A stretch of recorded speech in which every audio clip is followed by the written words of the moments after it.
ನಮಸ್ಕಾರ ಮುದ್ದು ಮಕ್ಕಳೇ, ನಳಿನಿ ಅಜ್ಜಿಯ ಕಥೆಗಳು ಚಾನೆಲ್ಗೆ ನಿಮ್ಮೆಲ್ಲರಿಗೂ ಸುಸ್ವಾಗತ. ಅಯೋಧ್ಯೆ ಒಂದು ಆಘಾತದ ಸುದ್ದಿಗೆ ಎದ್ದಿತು.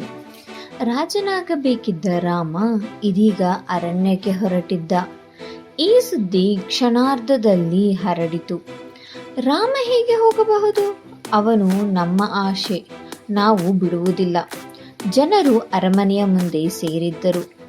ಎಲ್ಲರೂ ಅಳುತ್ತಿದ್ದರು. ಆ ಸಮಯದಲ್ಲಿ ರಾಮ ಹೊರಬಂದ.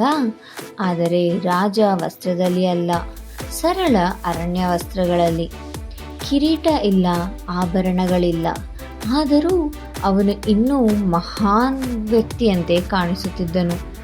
ಏಕೆಂದರೆ ತ್ಯಾಗವೇ ನಿಜವಾದ ಮಹತ್ವ. ಸೀತೆಯು ಸರಳ ವಸ್ತ್ರದಲ್ಲಿ ಬಂದಳು.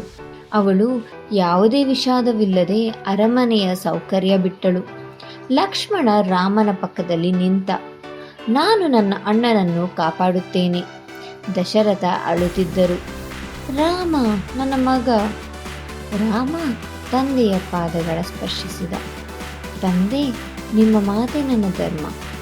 ಕೌಸಲ್ಯ ಆಶೀರ್ವಾದ ನೀಡಿದಳು. ಧರ್ಮ ನಿನ್ನನ್ನು ರಕ್ಷಿಸಲಿ. ಕೈಕೇಯಿಯು ಮೌನವಾಗಿದ್ದಳು. ಮೊದಲ ಬಾರಿಗೆ ಅವಳ ಮನಸ್ಸು ಭಾರವಾಗಿತ್ತು. ರಾಜರಥ ಸಿದ್ಧವಾಯಿತು. ಆದರೆ ಒಂದು ಅಚ್ಚರಿ ಸಂಭವಿಸಿತು.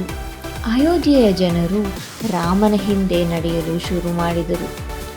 ರಾಮ ಹೋಗಿದ್ರೆ ನಾವು ಕೂಡ ಕಾಡಿಗೆ ಹೋಗುತ್ತೇವೆ.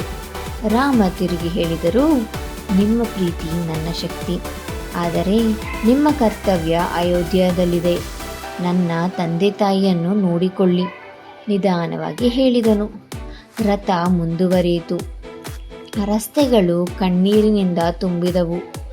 ಹೂಗಳು ಆಶೀರ್ವಾದವಾಗಿ ಬಿದ್ದವು. ಹೀಗೆ ಆರಂಭವಾಯಿತು ಇತಿಹಾಸದ ಮಹಾತ್ಯಾಗ ಯಾತ್ರೆ. ರಾಮ ಕೇವಲ ರಾಜನಲ್ಲ, ಜಗತ್ತಿಗೆ ಆದರ್ಶರಾದರು.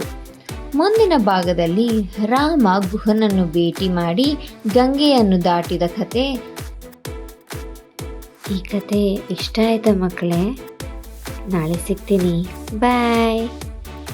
ಮತ್ತಷ್ಟು ಕುತೂಹಲಕಾರಿ ಕಥೆಗಳಿಗಾಗಿ ಲೈಕ್, ಶೇರ್, ಸಬ್ಸ್ಕ್ರೈಬ್ ಮಾಡಿ. ಹಾಗೆ ಗಂಟೆ ಹೊಡೆಯೋದನ್ನು ಮರಿಬೇಡಿ.